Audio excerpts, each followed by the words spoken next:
सत श्री अकाल, बहुत बहुत स्वागत है जी। लेके हाजिर है programme immigration insights with Mandeep.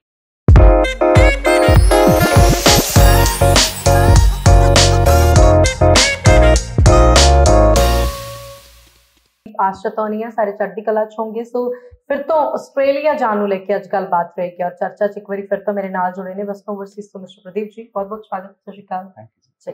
So recently Pradeep sir होना ने वैबीनार अटेंड किया, उस वैबीनार चो की गल्लां निकल के आई की चीज़ां ने जिहड़ियां तब्दील हो सकदियां ने, उन्हां गल्लां दे उपर अज असीं जिहड़ी चर्चा है वो करनी है। इस तो लैदा सब तो ज्यादा जिहड़ा पॉइंट आउट करने वाली गल है कि आस्ट्रेलिया दे रिफ्यूजल दे रीजन की है, किहड़ियां-किहड़ियां वो गल्लां ने जिन्हां नूं असीं गौर कर लांगे तां रिजेक्शन तो बच जाएंगे। इसे सवाल से प्रदीप सर असीं शुरुआत कर लैंदे हां की वो कारण है।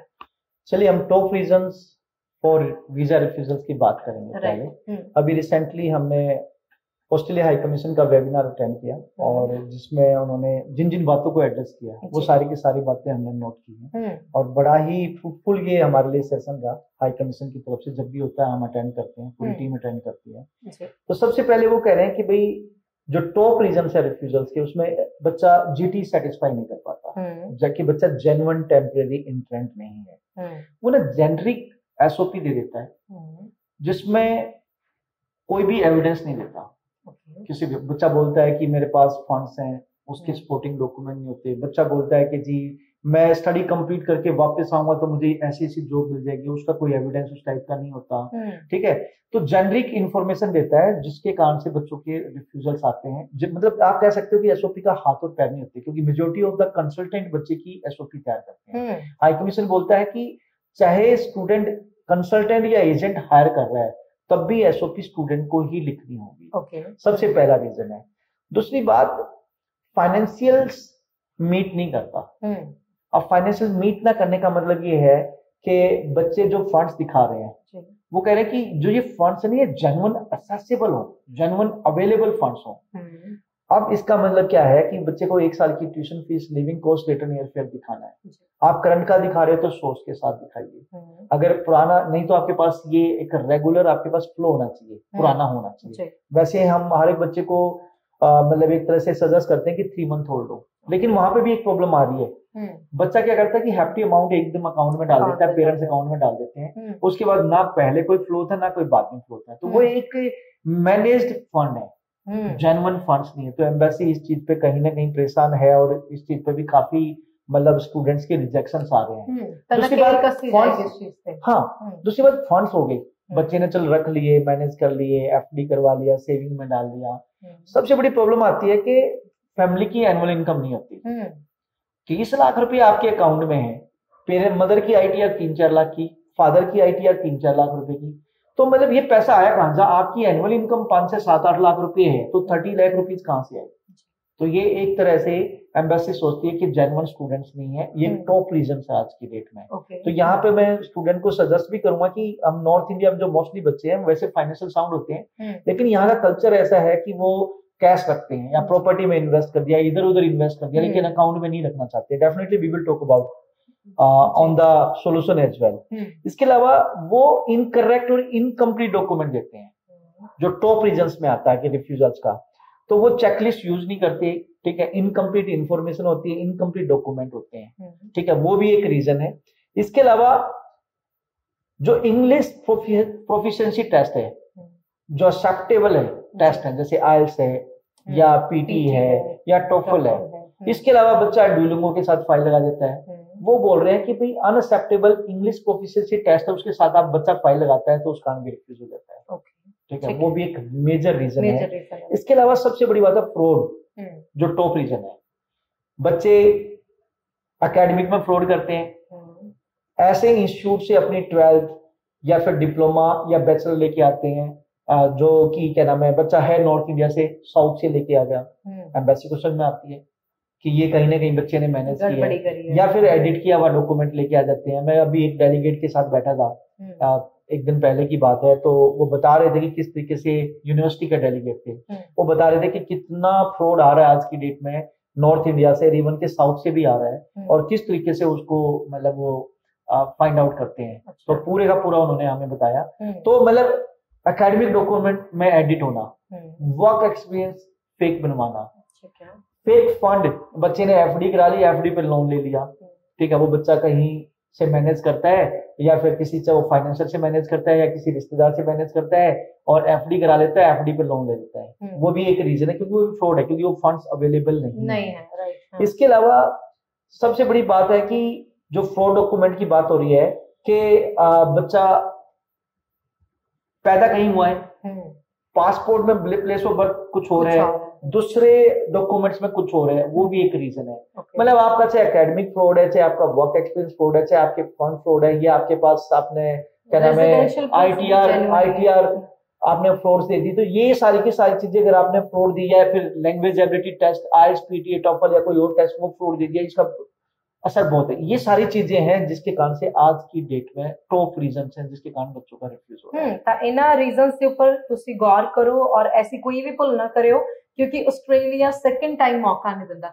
सर वेबिनार छोड़ भी कुछ सानू देखने को मिला है? जी, सबसे पहले मैं बात करूंगा कि उन्होंने बताया कि भाई इसकी रेमेडी दी है, कि इसके सॉल्यूशंस दिए हैं हाई कमीशन ने, कि भाई जो रिफ्यूजल्स हम दे रहे हैं, जो टॉप रीजंस हैं वो एड्रेस कर दिए, अब उनका सोल्यूशन किए। ठीक है, उसमें सॉल्यूशंस उन्होंने बोला है कि पहली बात तो कि भाई हर एक बच्चे का शॉर्ट वीडियो इंटरव्यू लो, और ये खासकर यूनिवर्सिटीज और कॉलेज को रिकमेंड किया है कि शॉर्ट वीडियो इंटरव्यू लो।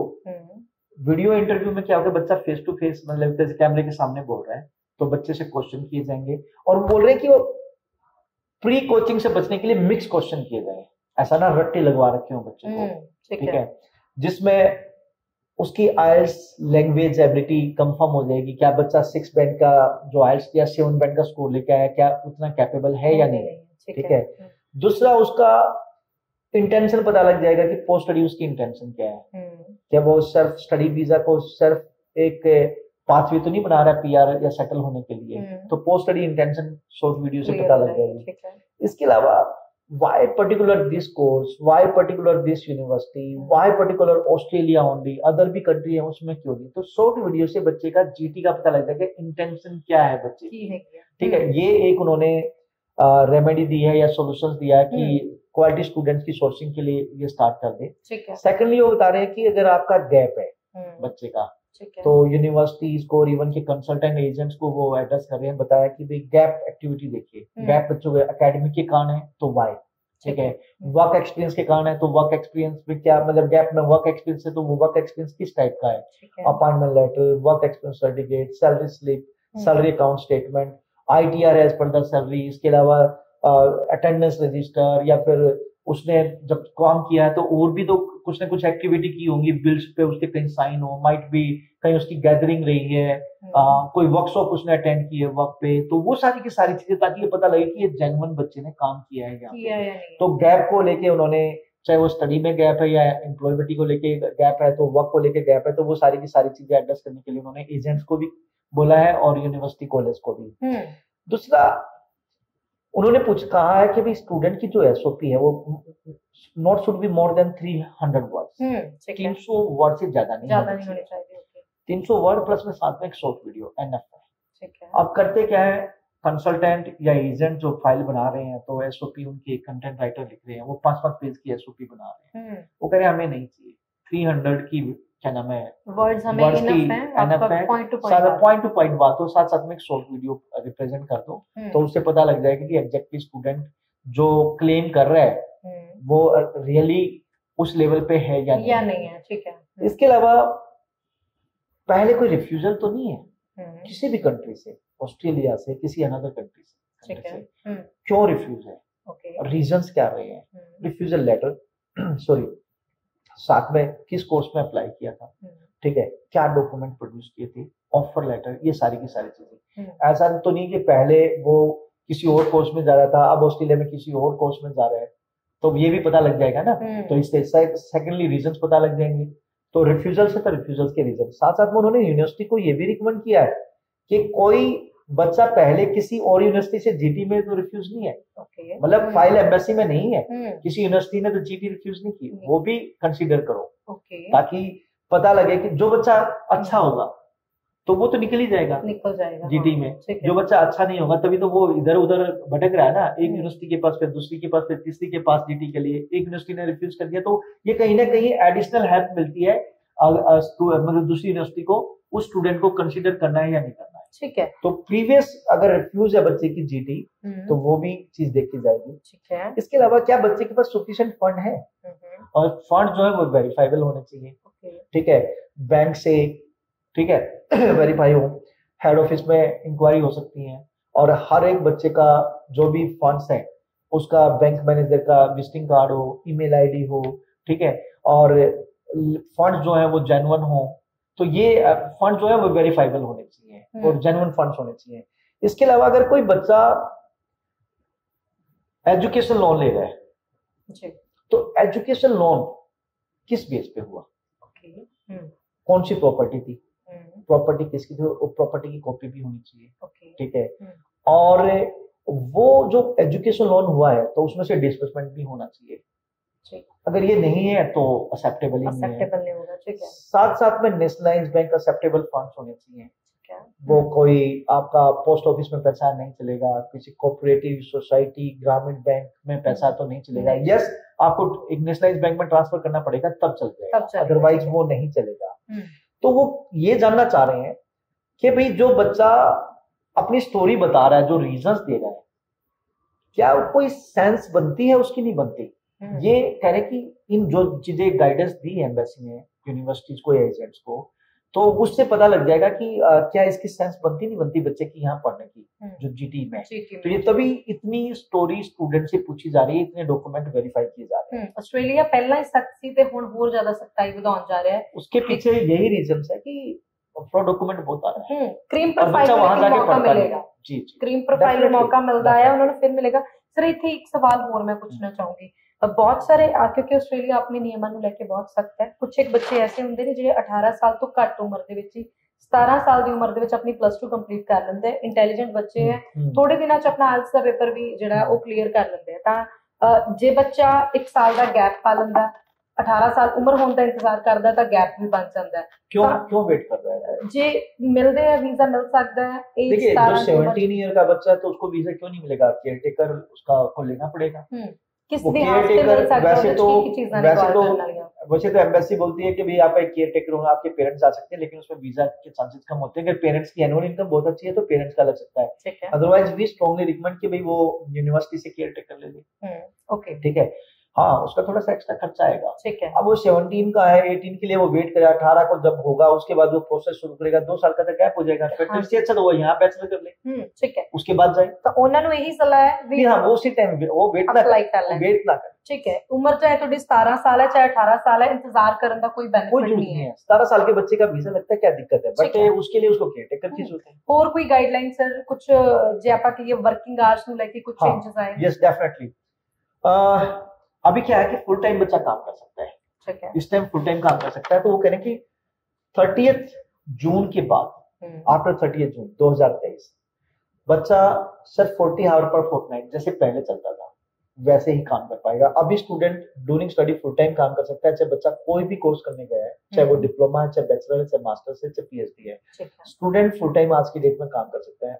लेकिन 30 जून के बाद 2023 के बाद स्टूडेंट्स को दोबारा सेम पास्ट वाले रूल पे आना पड़ेगा, दैट इज आप 40 आवर पर फोर्टनाइट काम कर सकते हैं। एक तो ये है, साथ साथ में कुछ सिलेक्टेड कोर्सेज की लिस्ट आ रही है। ठीक है, बैचलर ऑनवर्ड्स, बैचलर या मास्टर्स या पीएचडी अगर आप करते हैं तो आपको एडिशनल 2 ईयर का वर्क वीजा और मिलेगा। जैसे अभी आप बैचलर करते हो तो 2 ईयर का वर्क वीजा है। यस, अगर आप रीजनल और सुपर रीजनल एरिया में जाते हैं तो वहां ज्यादा मिलता है। ठीक है, मास्टर्स के बाद 3 ईयर का है, लेकिन कुछ सिलेक्टेड लिस्ट है। ठीक है, वो लिस्ट जो होंगी वो हाईली डिमांड वाली लिस्ट होंगी, तो उसमें अगर बच्चा जाता है बैचलर करने या मास्टर्स करने या पीएचडी करने, तो बच्चे को जो आज की डेट में वर्क वीजा मिल रहा है उसमें 2 ईयर का एडिशनल वर्क वीजा मिलेगा। मतलब 2 वाले को 4 साल का, 3 जिसको 3 साल का मिलता है मास्टर में उसको 5 साल का। अब जो बच्चे जाएंगे उनको ये बेनिफिट जी जी, वो लिस्ट है। जो अभी वहाँ स्टडी कर रहे हैं उन पर उनके लिए अभी कोई ऐसे कोई अपडेट नहीं है। अभी ऐसी अपडेट नहीं है, ये उनके लिए है। जो लिस्ट आएगी, अभी लिस्ट भी अपडेट नहीं हुई है, लिस्ट जो अपडेट होगी उसमें बच्चा जाएगा तो उसको 2 ईयर का एडिशनल वर्क वीजा मिलेगा, बैचलर ऑफ आर्ट्स। ठीक है सर अपकमिंग इनटेक ਅਸੀਂ डिस्कस कर ਲੈਣੇ ਆ और ਕਿਹਨਾਂ स्टूडेंट ਨੂੰ ਆਸਟ੍ਰੇਲੀਆ ਦੇ ਲਈ ਤੁਸੀਂ ਇਨਵਾਈਟ ਕਰੋਗੇ उसके बारे ਸਾਨੂੰ जरूर देखिए जो अपकमिंग इनटेक है वो फेब है, इसके बाद जुलाई है, अक्टूबर नवंबर एक सोचा इनका मतलब इनटेक होता है। मेजर 2 इनटेक होते हैं, फेब और जुलाई। ठीक है, मैं उन सभी स्टूडेंट को इनवाइट करना चाहूंगा जो रियली सीरियस है, इंटरेस्टेड है, पढ़ना चाहते हैं, जिसमें 12 पास है, 2022 पास आउट है, वेल एंड गुड। 21 वालों के लिए तो अब बड़ी प्रॉब्लम होने लगी है। 2022 ऑनवर्ड्स अगर आप हैं तो 12 पास है तो आप डिप्लोमा लीडिंग टू डिग्री और बैचलर के लिए जा सकते हो। अगर आप ग्रेजुएट हैं, आपका गैप है कोई प्रॉब्लम नहीं, लेकिन गैप जब तक आप फिल कर पा रहे हैं तब तक आप एलिजिबल है। आपका 2 साल 3 साल 4 साल का गैप है, उसमें आपने काम किया तो आपको appointment letter, work experience certificate, salary slip, salary account statement, ITR as per the salary. ये मैं बैचलर्स की बात कर रहा हूँ, बैचलर या मास्टर्स होल्डर स्टूडेंट्स की बात कर रहा हूँ। तो आपने बैचलर और मास्टर्स की एक गैप है, 1 साल तक का गैप कोई प्रॉब्लम नहीं करता, चाहे 12 पास है चाहे आप बैचलर है, 1 साल तक चलता है। इसके बाद अगर गैप है तो उसका आपको एविडेंस देना होगा। तो आपने बैचलर या मास्टर्स कर रखी है तो उसके बाद अगर आपका वर्क एक्सपीरियंस है तो उसको कहीं ना कहीं पॉजिटिव देखा जाता है, क्योंकि आप स्किल्ड स्टूडेंट्स हो। तो उसके बाद आप मास्टर्स के लिए जा सकते हैं। ठीक है, थैंक यू प्रदीप सर नाल जुड़न ਲਈ और इन्फॉर्मेशन देने ਲਈ ਧੰਨਵਾਦ ਜੀ। ਸਤਿ ਸ਼੍ਰੀ ਅਕਾਲ। ਬਾਕੀ ਕਮੈਂਟ ਸੈਕਸ਼ਨ ਅਵੇਲੇਬਲ ਹੈ ਜੀ, ਤੁਸੀਂ ਉੱਥੇ ਕਮੈਂਟ ਕਰਕੇ ਆਪਣੇ ਸਵਾਲਾਂ ਦੇ ਜਵਾਬ ਸਾਡੇ ਤੋਂ ਲੈ ਸਕਦੇ ਹੋ, ਕਾਲ ਵੀ ਕਰ ਸਕਦੇ ਹੋ। ਅਸੀਂ ਫਿਰ ਤੋਂ ਹਾਜ਼ਰ ਹੋਵਾਂਗੇ। ਰੱਖੋ ਧਿਆਨ। ਧੰਨਵਾਦ। ਸਤਿ ਸ਼੍ਰੀ ਅਕਾਲ।